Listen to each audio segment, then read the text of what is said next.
forum-là, le FEG, le forum de l'étudiant guinéen qui vient de s'achever, forum durant lequel de nombreuses activités ont été organisées. Il y a eu des panels, il y a eu des échanges entre les experts, il y a également eu des compétitions étudiantines et ça a été riche. Et il faut rappeler que c'est la 4e édition du forum de l'étudiant guinéen et que ce forum avait été interrompu, 4e, hein, et ce forum avait été interrompu il y a 3 années. Hein, c'est après 3 ans d'absence que le forum revient.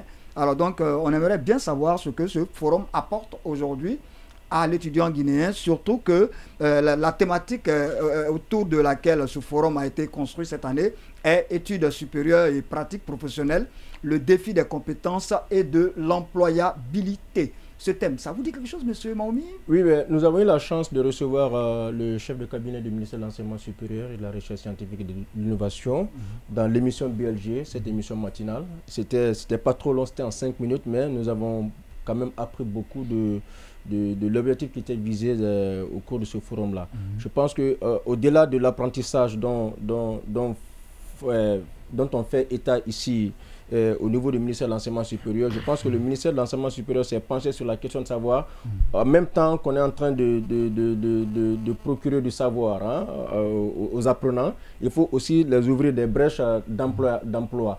Donc, les réflexions allaient porter essentiellement sur, premièrement, donner des opportunités aux étudiants de se mettre en exergue, de mettre en pratique ce qu'ils apprennent dans les différentes facultés. C'est pourquoi le village de l'étudiant, selon ce qui avait été dit par le chef CAB, le village de l'étudiant devait être un village construit entièrement par les étudiants de Gamal, de l'Ilzig, le plateau, et un plateau spécial devait être constitué qui devait être animé par les étudiants de l'Ilzig par exemple, ceux de Dubrika par exemple qui devaient construire également un espace dédié exclusivement à l'art. Donc bref, ils avaient la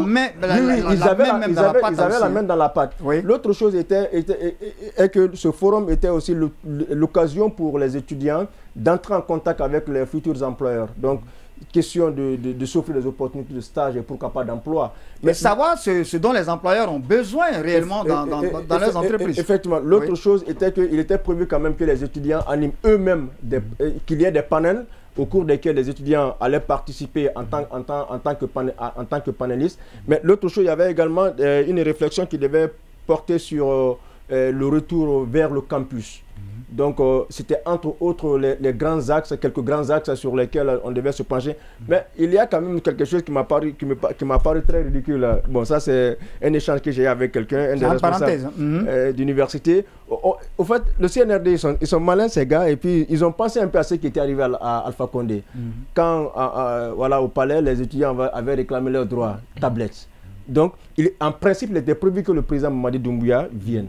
Mais on m'a fait apprendre qu'il y a un espace au niveau du palais qui avait été aménagé où il y a des étudiants qui avaient été sélectionnés au cas où le président venait au palais. C'est là où ils allaient se retrouver, pas dans la grande salle, pour éviter, par exemple, qu'on dise il faut remettre l'Internet. Il faut éviter les couacs. Merci beaucoup, monsieur Barry, forum de l'étudiant guinéen, donc les défis des compétences et de l'employabilité. Parce que le grand problème aujourd'hui de nos étudiants, c'est surtout ça. Hein. On dit qu'on les forme, mais souvent qu'on forme des chômeurs pour la société. Alors, est-ce que pour vous, ce défi de l'employabilité semble poindre à l'horizon lorsque vous voyez des étudiants qui font eux-mêmes le village étudiant, qui sont eux-mêmes panélistes, qui conçoivent eux-mêmes des choses? Est-ce que ça doit rassurer ce genre d'initiative? Très bien, monsieur Valli. Le forum de l'étudiant, je crois, c'est une très bonne initiative parce que, vous savez, le plus souvent, dans nos institutions d'enseignement supérieur, ce sont des connaissances théoriques qui sont véhiculées. Normalement, la connaissance théorique doit aller de pair avec celle pratique. Avec ce forum de l'étudiant, on a mis l'étudiant même face aux faits. Il vient, parfois il fait ce qu'il a acquis, par exemple à l'école, dans son université, il le prouve et il intervient. Et par rapport à la question de l'employabilité, il est en contact, comme l'a dit Odilon, il est en contact avec les futurs employeurs. Oui. Donc, c'est un forum à saluer et saluer surtout les initiateurs. Il faudrait qu'on évite qu'à tout moment, l'étudiant, il est là, voilà, il n'y a que la théorie. Je vais juste donner un petit exemple. Quand vous prenez, par exemple, un étudiant qui fait biochimie, alors, on lui montre tout de suite le soufre dans un laboratoire. Théoriquement, il l'a étudié, mais il ne sait pas, quand on le conduit dans un laboratoire, il ne peut pas indiquer que voilà, l'élément là, c'est le soufre. Et avec ce forum de l'étudiant, voilà, ça va avec la pratique. L'étudiant est capable d'extérioriser ce qu'il a appris à l'école. Merci, Massaré. Oui, je profite de l'occasion de féliciter les initiateurs. Malgré que je suis resté sur mes fins par rapport à certains paramètres, l'initiative est très salutaire. Je crois que ça pourrait permettre à exciter les étudiants à redoubler l'effort et à mettre en valeur aussi les compétences et surtout créer cette synergie d'action entre le milieu professionnel et le milieu universitaire ou académique. La promotion aussi des langues nationales a été au centre de la question. On parle de semaine nationale, semaine des langues nationales. Hein? Oui, exactement. C'est là, effectivement. Et ils avaient aussi leur stand là-bas. Et ce docteur Keta, qui fut notre invité ici, a fait un travail salutaire. Mais ce que je n'ai pas pu faire remarquer, c'est que les langues au niveau international, nous sommes aujourd'hui dans un monde de plurilinguisme. La pluralité linguistique est très importante. Nous avons des départements de l'anglais ici, des départements de la langue arabe. Je ne les ai pas vus au cœur de l'activité. Personnellement, la langue arabe de Cancan, de Labé ou de Symphonia, je ne les ai pas vus, même en photo. Voilà. Donc, non, on ne peut pas. S'ils n'ont pas été. Mais est-ce qu'eux-mêmes ne se sont pas mis en marge de l'événement? Non, au fait, moi j'ai vu comment ça se passe. Non, je veux vous dire comment ça se passe. Normalement, d'habitude, ce genre de forum, comment ça se passe ailleurs, je n'ai pas eu l'expérience en Guinée, mais comment ça se passe, c'est chaque département, donc dans la faculté, l'université est contactée, l'université va essayer maintenant de contacter les différentes facultés, les différentes spécialités, pour ne pas dire maintenant de concentration. Donc ceci, chacun vient maintenant exposer leur potentiel et surtout ce qu'il y a à vendre. Peut-être notre invité va nous parler exactement, parce qu'il est du domaine, sur cet aspect-là. Mais je n'ai pas vu le département de l'anglais. Abdraman Fadiga, exactement. Je n'ai pas vu le département de la langue anglaise, ni le département de la langue arabe, qui était au centre de la question. Il faut revoir cette question si c'est ça la vérité. 1 minute 30 pour fermer, parce qu'on aura la pause. Maintenant, je pense que nous avons tous suivi ce forum des étudiants, mais ce qui m'a surpris, c'est quoi? C'est l'intervention du président des étudiants. Le président des étudiants a demandé seulement 2 choses. Le retour de campus et l'interconnexion des universités. Mais sur place, le Premier ministre a instruit, a demandé à Madame la ministre de tout faire pour établir les internets, n'est-ce pas, dans les différentes universités. L'interconnexion. L'interconnexion dans les alors que pendant qu'on fait ce forum, l'internet est coupé et sur place, et le Premier ministre demande à Madame la ministre de tout faire pour s'investir dans ce cadre-là. Cela veut dire que l'internet est nécessaire. Mais je ne suis pas tellement d'accord par rapport aux autres cas. On dit souvent qu'il faut réfléchir sur l'employabilité. Moi, je voudrais dire qu'il y a à l'université. L'université est fondamentalement théorique. Monsieur Mbali, on va revenir là-dessus, oui, mais tout juste après la pause. Nous allons à la pause. On va revenir là-dessus, monsieur Mbali Kondé. Merci. Nous allons à tout à l'heure.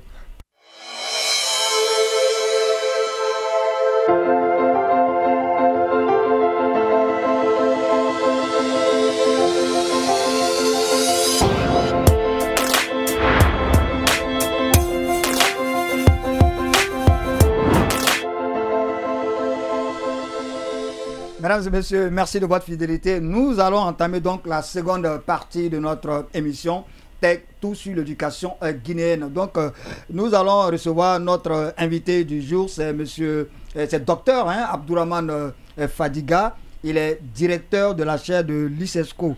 Docteur Abdourahmane Fadiga, je vais dire salam alaikum. Salam alaikum, hein, c'est comme mieux. Vous voulez, pas de Voilà, bonsoir et salam alaikum à vous. Wa alaikum salam wa rahmatullahi ta'ala wa barakatuh. Voilà, bonsoir. donc, bonsoir à tous. Merci beaucoup, merci d'avoir accepté notre invitation. Merci, c'est Choukran, hein? Choukran, oui. Choukran, hein? Merci beaucoup. Donc, on va parler avec vous de la semaine ouverte de la langue arabe que vous avez organisée il y a quelques jours. C'était du 11 et au 18 décembre, hein, que vous allez organiser, pardon, du 11 au 18 décembre. Et le thème qui sera au centre des débats, ce sera la langue arabe et les sciences. Donc vous allez nous expliquer comment est-ce que la langue arabe peut impacter sur les sciences, sur l'enseignement des sciences par exemple dans notre pays et dans le monde. Donc M. Abdourahmane Fadiga, merci d'avoir accepté notre invitation. Nous allons vous soumettre aux questions de nos chroniqueurs. Nous avons aussi même un spécialiste de la langue arabe, c'est Dr Ibrahim Mansaré. Monsieur Mansaré, moi je vais vous ouvrir la première question, mais avant, il paraît qu'il y a quelqu'un qui est mon bébé gâté ici dans le studio. C'est mon homonyme. Monsieur Mbali Kondé, je vous donne 1 minute. On devait terminer. Oui, heureusement que l'invité est venu pour parler de la science. Oui. C'est important, puisque je le disais. Vous savez, moi je voudrais qu'on change de paradigme. On veut faire comprendre aux Africains qu'il faut orienter l'éducation sur l'employabilité. C'est une grosse erreur. Le problème de la Guinée n'est pas un problème d'emploi. C'est un problème de recherche, c'est un problème de compréhension. Vous savez, quand vous êtes à l'université, il y a 2 options. Il y a la pratique et il y a la théorie. C'est pourquoi on fait soit une recherche appliquée ou une recherche fondamentale. Quand vous êtes au master, au niveau du master, on va vous demander, vous êtes venu pour travailler ou vous êtes venu pour continuer la recherche? Si vous êtes venu pour travailler, vous faites master, n'est-ce pas, professionnel. Si votre objectif est de continuer, vous faites master recherche. Ceux qui font master recherche, c'est des gens qui réfléchissent sur les grands problèmes, n'est-ce pas, d'un pays. Et aujourd'hui, là où nous sommes en Guinée, le problème fondamental que nous avons aujourd'hui, c'est que nous avons besoin de concepteurs, des gens qui réfléchissent sur ce qui se passe dans ce pays-là, dans le but de nous proposer des solutions. Mais à chaque fois qu'il y a forum des étudiants, on ne parle pas de la recherche. On parle de quoi? On parle seulement de l'employabilité. C'est une grosse erreur. Il faut que cela change. Et espérons-le. Donc, merci beaucoup, M. Mbali Kondé. Non, mais je crois que dans le forum, il y a eu des prix, des prix qui ont été distribués pour les meilleures thèses sur les recherches. Parce qu'il y a plusieurs volets qui étaient confiés à des directions. Département de recherche, innovation. Donc, la recherche n'a pas été oubliée. Alors, donc, à tout seigneur, tout honneur, le seul spécialiste de la langue arabe ici, c'est Dr Ibrahim Mansaré. Et donc je vais lui offrir l'opportunité de la première question. Monsieur Mansaré, il n'est pas la vous seule êtes personne. non, mais vous êtes un combattant. C'est un combattant infatigable de la langue arabe en République de Guinée. Écoute, Dieu seul sait ce que Dr Mansaré. Tu es en train de faire une très grosse erreur. Oui.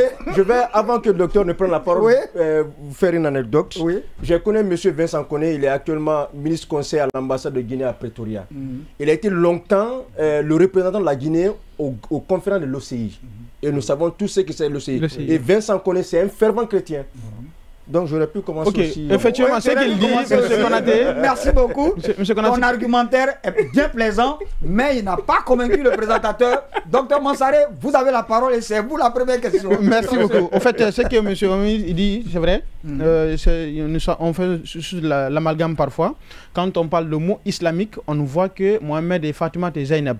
En principe, ce n'est pas ça le cas. Nous allons parler d'une organisation internationale dont Togo et Bénin tirent plus de profit que la Guinée. Et le Sénégal est omniprésent, même dans le conseil le plus haut niveau. Et qu'aujourd'hui, quand nous prenons la Banque mondiale, Banque islamique de développement, les pays qui ont majoritairement chrétiens arrivent à avoir la part des lions. Et également aussi, il a parlé de l'OCI. L'OCI, c'est l'organisation de la coopération islamique. Avant, c'était conférence islamique. Donc, en réalité, ce sont des institutions internationales dont la dimension de dogme n'est pas fondamentale. C'est la compétence qui parle. Par exemple, vous prenez la Banque islamique de Guinée aujourd'hui, vous avez des cadres chrétiens qui sont là, et c'est pas parce qu'il est chrétien. Au fait, l'islam appelle à la coexistence, à la cohabitation. Donc, il y a un autre aspect aussi. On fait en sorte que la langue arabe se résume de l'islam.